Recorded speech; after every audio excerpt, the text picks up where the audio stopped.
Les manifestations agricoles sont finies, mais cela dit, la répression, elle n'est pas finie, loin de là.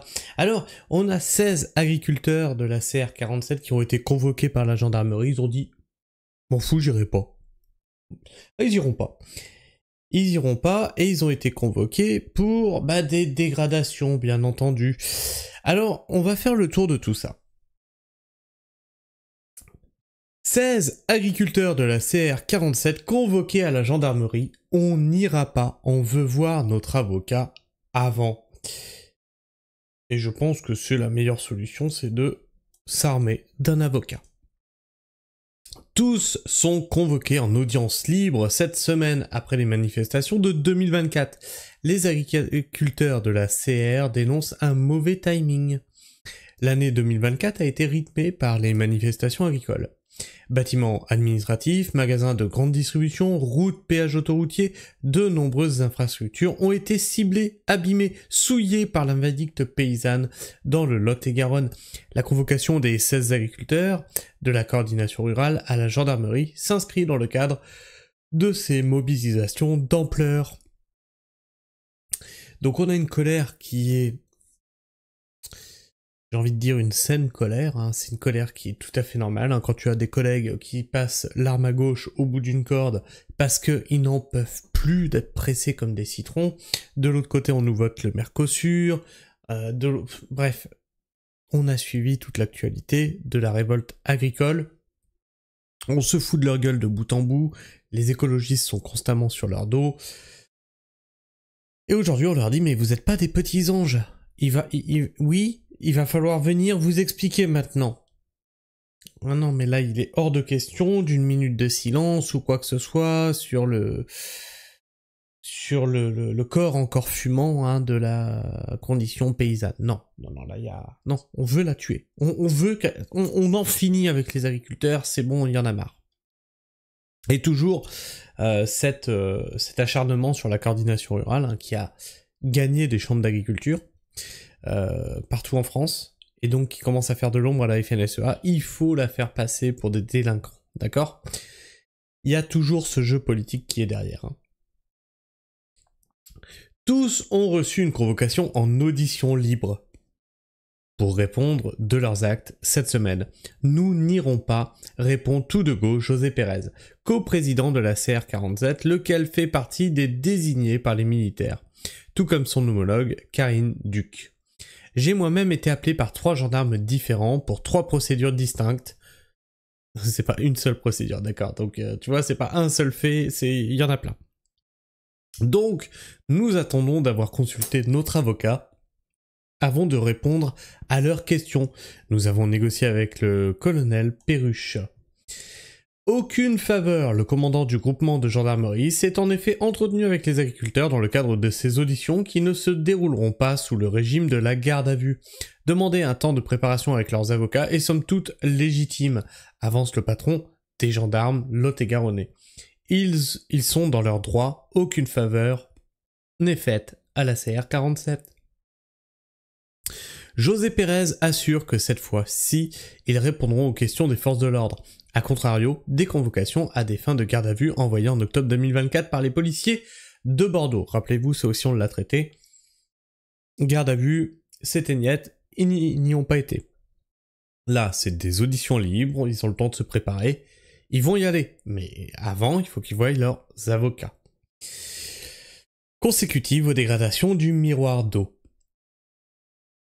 C'est marrant, combien de délinquants sont convoqués par la gendarmerie quand ils dégradent les biens publics, etc., qui crament des voitures parce que c'est la nouvelle année, etc.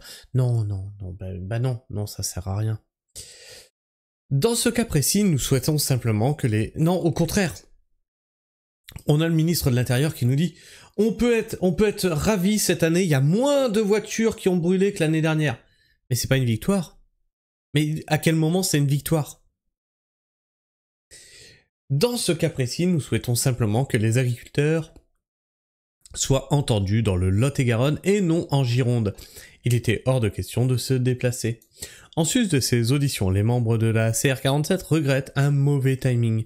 En raison de la crise agricole, tout d'abord, toutes les problématiques sont loin d'être résolues, puis, au premier regard, du contexte électoral. Rappelons que les scrutins des élections professionnelles de la Chambre d'agriculture s'est tenu du 15 au 31 janvier et que les résultats seront délivrés en préfecture ce jeudi 6 février.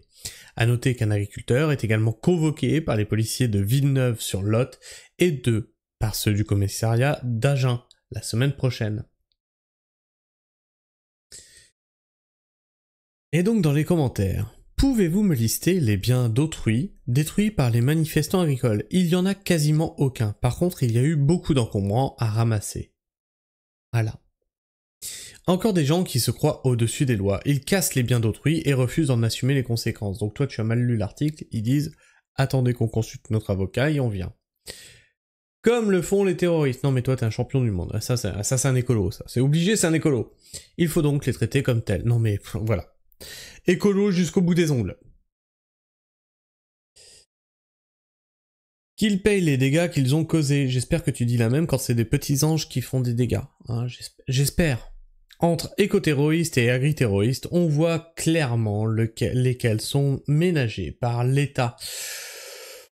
Oui, alors on avait aussi traité de la relaxe de militants écolos qui avaient été dégradés des méga-bassines parce que il fallait justement mettre le sujet sur la table et que effectivement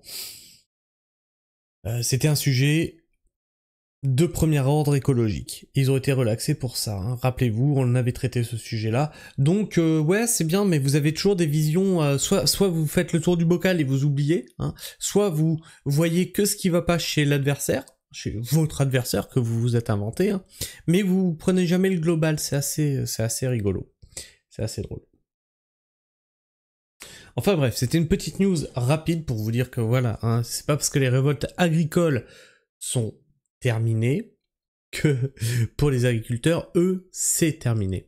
Alors dis-moi si tu trouves ça normal qu'ils soient convoqués, dis-moi si, comme dans les commentaires qu'on a lus, tu trouves normal qu'ils doivent payer, hein, c'est logique, pour toi, tout à fait normal.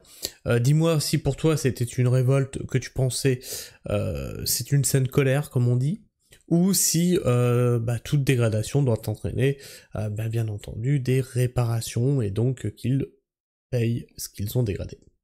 Je te laisse me dire tout ça dans l'espace commentaire. Partage-moi ton avis, ton opinion. Abonne-toi si t'es encore là en fin de vidéo et vérifie que tu es toujours abonné puisque YouTube en désabonne encore certains d'entre vous. Et puis le petit like qui fait toujours plaisir, qui flatte l'algorithme de YouTube et qui m'encourage à continuer ce que je fais sur cette chaîne. Et tu peux clocher, c'est très important, comme ça tu ne rates aucune de mes sorties vidéo, et bien entendu, tu partages la pragmatisme autour de toi, tu la fais rayonner, tu montres ce qu'on fait sur cette chaîne, et je t'en remercie. Sur ce, moi je vous fais la bise, prenez soin du sol, et restez pragmatiques. Ciao.